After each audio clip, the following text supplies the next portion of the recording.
नमस्कार दोस्तों, मैं हूं अरुण कुमार सिंह और आप देख रहे हैं केस स्टडी चैनल। दोस्तों, आज हम देखेंगे section 32 of Indian evidence act 1872 का। 32 cases in which a statement of relevant fact by a person who is dead or cannot be found etc. is relevant fact। जो किसी का स्टेटमेंट होता है और वह स्टेटमेंट कोई और आके कोर्ट में बोले तो नॉर्मली वह रिलेवेंट फैक्ट नहीं होता है और एडमिसेबल भी नहीं होता है। लेकिन कोई डेड व्यक्ति है, उसका स्टेटमेंट है और कोई कोर्ट में आकर बोल रहा है तो वो रिलेवेंट फैक्ट होता है, उसको बोलते हैं डाइंग डिक्लेरेशन। उसी तरह से कुछ और भी है, तो देखते हैं। Sometime written or verbal of relevant fact made by a person who is dead is a relevant fact. Who cannot be found is a relevant fact. Who has become incapable of giving evidence. पहले कोई statement दे चुका है but now he become incapable of giving evidence, तो उसका जो पहले का statement है वो relevant fact होगा। Whose attendance cannot be procured without amount of unreasonable delay, है ना, अकॉर्डिंग टू कोर्ट, और उसका स्टेटमेंट पहले का कोई है तो रिलेवेंट फैक्ट होगा। Whose attendance cannot be procured without unreasonable expenses according to court। Reasonable क्या है, रीजनेबल क्या है वो कोर्ट बताएगा। तो उतना खर्च जो रीजनेबल एक्सपेंसेज हो और तब वो आएगा और बोलेगा। अब पहले का जो उसका स्टेटमेंट यदि कोई है तो वो रिलेवेंट फैक्ट होगा। तो बोलता है कि क्या क्या स्टेटमेंट रिलेवेंट होगा। When it relates to cause of death, कोई व्यक्ति है मरते समय जो भी बोला अपना मौत के कारण के बारे में या किसी और चीज के बारे में, तो बोलते हैं कि मरता हुआ व्यक्ति हमेशा सच बोलता है, झूठ नहीं बोलता है। तो वो बोला कि हमारा मर्डर किसने किया, किसने हम पे गोली चलाया, तो उस स्टेटमेंट को रिलेवेंट फैक्ट और एडमिसिबल माना जाएगा कोर्ट में।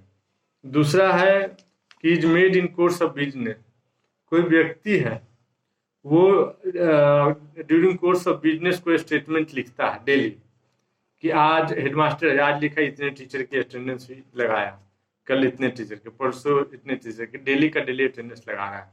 अब वो अचानक वो गायब हो गया। अब कौन कौन टीचर वहां ड्यूटी करते थे, कितने दिन आए कितने दिन नहीं आए, जो अटेंडेंस लगाया वो रिलेवेंट फैक्ट होगा, क्योंकि अब तो नहीं आ सकता, ये तो गायब हो गया या इनकेपेसिटेट हो गया, विदेश चल गया, अब आएगा नहीं, या अनरीजनेबल डिले होगा, या अनरीजनेबल एक्सपेंसेज होगा, या कुछ उसको ऐसे बेड रिडन हो गया या वेजिटेटिव कंडीशन में हो गया कि वो बोल ही नहीं सकता, कुछ बता नहीं सकता।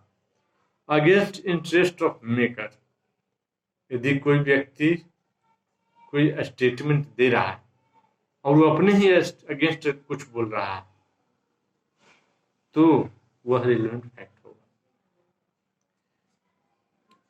और वैसा व्यक्ति जो कि दोबारा वो आ नहीं सकता है अनरीजनेबल डिले का, अनरीजनेबल एक्सपेंसेज का, या वो due to cause of death या ड्यू टू एनीथिंग, है ना, वो आ नहीं सकता है। तो इसलिए उसका जो स्टेटमेंट है अपने अगेंस्ट में रहा था तो उसको ये नहीं बोलना कि आप कोर्ट में आके बोलो, क्योंकि hearsay evidence is not evidenceable, only means oral statement should be direct. तो ऐसा नहीं है, उसका जो पहले का स्टेटमेंट है वो रिलेवेंट होगा। Gives opinion to public right custom matter of general interest, कोई व्यक्ति पुराना है और बोल के मर गया कि पहले ऐसा प्रथा था, पहले ऐसा कस्टम था, तो कस्टम कोई रहता है, यदि इमोरल नहीं है तो कानून से भी वो ऊपर होता है, कानून को नहीं मानना, प्रथा को मानना फिर। तो वो कस्टम के बारे में बोलता है, कोई राइट के बारे में बोलता है, तो वो पब्लिक राइट, लेकिन पब्लिक राइट के बारे में बोलता है तो वो रिलेवेंट फैक्ट होगा। Relate to existence of relationship, कोई रिलेशनशिप के बारे में बोलता है तो वह एक रिलेवेंट फैक्ट होगा। He is made in will और deed relating to family affairs, family परिवार के बारे में वो कोई डीड बनाया है तो वह विल बनाया है, वसीयत बनाया है, तो वह रिलेवेंट फैक्ट होगा। In document related to transaction mention in section 13A। तो सेक्शन 13A देखते हैं दोस्तों कि 13A में क्या कहता है।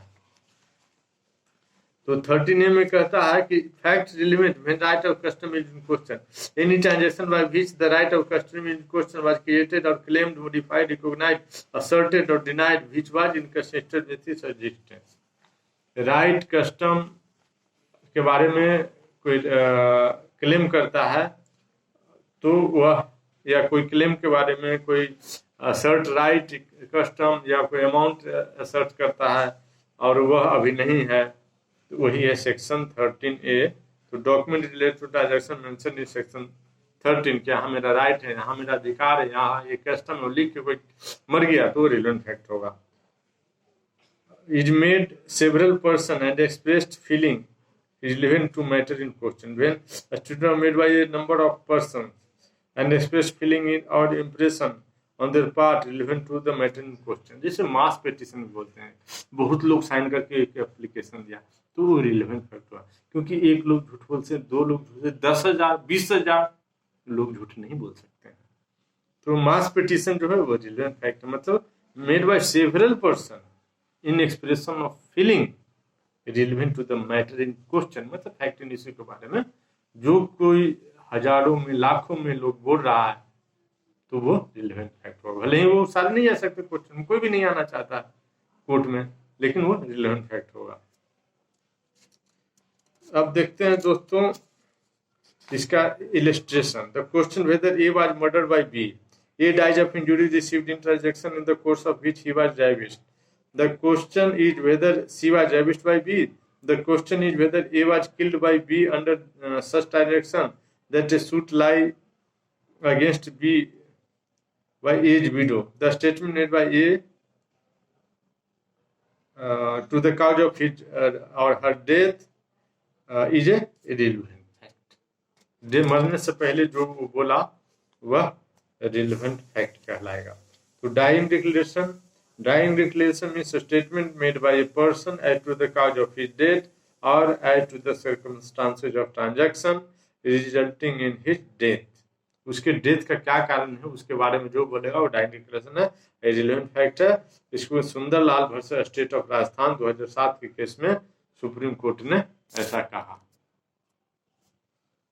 Sudhakar versus state of Maharashtra 2000 में सुप्रीम कोर्ट ने कहा है कि प्रोसिक्यूट्रिक्स, जो लेडीज प्रोसिक्यूटर होगा तो उसको प्रोसिक्यूट्रिक्स बोलेंगे। प्रोसिक्यूट्रिक्स after 11 days of being raped, after making a statement committed suicide, but her statement will not be regarded as a dying declaration because this statement is not in course of that transaction with result of which death occurred. तो 11 दिन बाद rape हुआ उसी समय वो बोलती, और after 11 days of being raped making a statement committed suicide, और उसी समय सुसाइड कर लेती और वो स्टेटमेंट बोलती तो वो डाइंग डिक्लेरेशन होता। या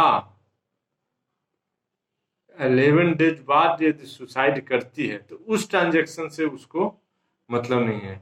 क्यों? क्योंकि 11 days कूलिंग पीरियड माना जाएगा, तो कूलिंग पीरियड के बाद कोई कुछ करता तो नहीं करता, उसी गुस्से में वो सुसाइड कर लेती है और सुसाइड नोट लिखती तो वो डाइंग डिक्लेरेशन माना जाएगा। अब दूसरा केस है कि नजमा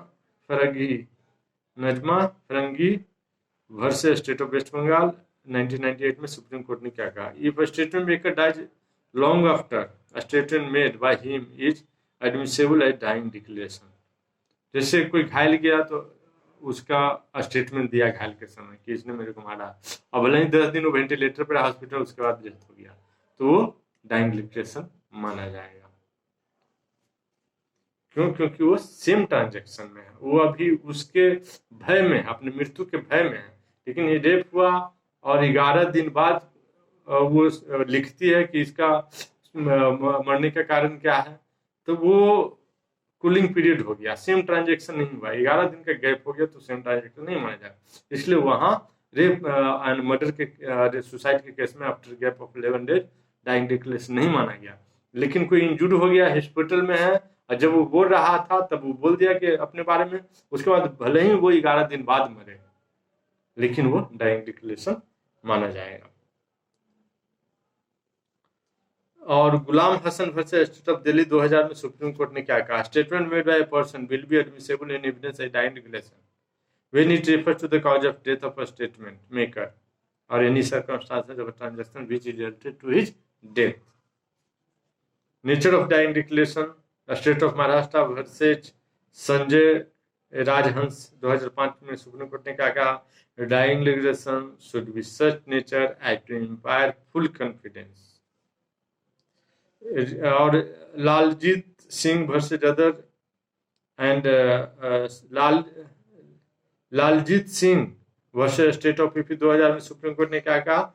इन a dying declaration only his sketch was produced that how accused come and began to assault the prosecution party. Such dying declaration can be relied on because at this stage to give whole detail is not possible, particularly when a statement maker is grievously injured.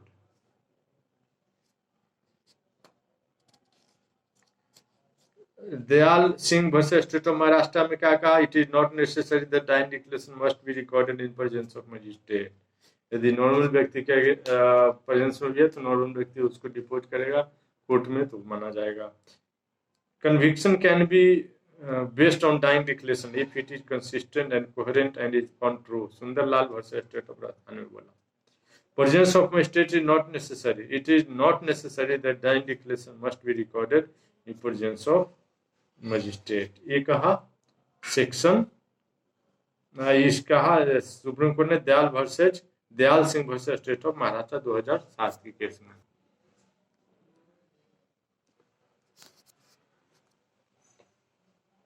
उसके बाद देखते हैं दोस्तों section 33 evidence given by witness in one judicial proceeding before magistrate it is relevant for the purpose of providing A subsequent judicial proceeding. यदि एक judicial proceeding में कोई भी मैटर को एविडेंस दिया जाता है विटनेस को द्वारा, तो वह कोई भी फैक्ट प्रूव्ड हो गया तो वह दूसरे केस में भी रिलेवेंट होगा। अब देखते हैं दोस्तों सेक्शन, पहले इसमें केस है उसको देख लेते हैं। Nirmal Singh versus state of Haryana 2000 में सुप्रीम कोर्ट ने क्या कहा? A statement of witness recorded under section 299 CRPC will be admissible in evidence if person are dead or would not be available or any other condition enumerated in the second part of section 299 of CRPC established। माने एक trial में यदि कोई चीज prove हो गया, कोई fact, तो सेम पार्टी यदि दूसरा कोई ट्रायल में है तो वहां भी वो स्टेटमेंट रिलेवेंट होगा। Entries in books of account, including those maintained in the electronic form, when relevant. Entries in the books of account, including those maintained in the electronic form, regularly kept in the course of ordinary course of business, are relevant whenever they refer to the matter into which the court has to inquire, but such statements shall not alone be sufficient evidence to charge any person with liability। उसको corroboration होगा, लेकिन normal course of business में कोई recording हुआ है, कोई लिखा गया स्टेटमेंट, कोई बुक ऑफ अकाउंट में लिखा गया, कोई क्लर्क के द्वारा कोई अटेंडेंस रजिस्टर है, कोई और रजिस्टर है मेंटेन किया गया ऑर्डिनरी कोर्स ऑफ बिजनेस में, तो रिलेवेंट होगा। जैसे ये should be for 1000 rupees so entry in his book of account showing be to be indebted him to his amount, मतलब उससे 1000 रुपया लिया है, दिस उसको सबका एंट्री बनाया तो इसका भी एंट्री है, तो this entry are relevant but not sufficient without other evidence to be proved. तो ये कोरोबोरेशन किया जा सकता है, लेकिन यह एक रिलेवेंट फैक्ट है, ये भी एक फैक्ट माना जाएगा। In the suit of declaration title revenue records are not proof of title, union of India versus वार्षिक कोऑपरेशन हाउसिंग सोसाइटी ने कहा है। अब सेक्शन 35 देखते हैं दोस्तों। Relevancy of entry in public record और electronic record made in performance of duty. वही ऑर्डिनरी कोर्स ऑफ बिजनेस या परफॉर्मेंस ऑफ ड्यूटी में कोई भी एंट्री बनाए हैं तो वह रिलेवेंट फैक्ट होगा।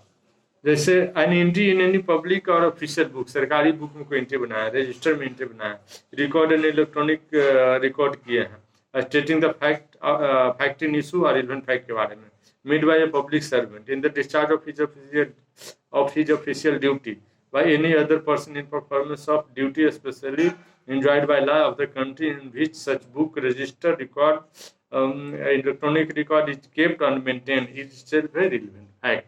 जैसे mere mutation of entry does not title, mutation सिर्फ नहीं टाइटल करता, सेल डिवीजन चाहिए, उसके बाद आपका खतियान होना चाहिए या कोई और के वाला होना चाहिए, किस तरह से ट्रांजेक्शन ये होना चाहिए, या कम से कम 12 साल जमीन आपके कब्जे में होना चाहिए। Entries in a school certificate can be trusted. Date of birth in a school certificate to be accepted as correct. ये सब क्या है? ये relevant fact है। Death certificate, birth certificate. Nature of entry in revenue document. Entry in revenue record as possession of land in favor of a person is not conclusive. It creates only rebuttable presumption और practically वहां देखना है जमीन पर किसका कब्जा है। आज के लिए इतने ही दोस्तों, कल देखेंगे हम section 36 relevancy of statement in map, chart and plan. धन्यवाद दोस्तों।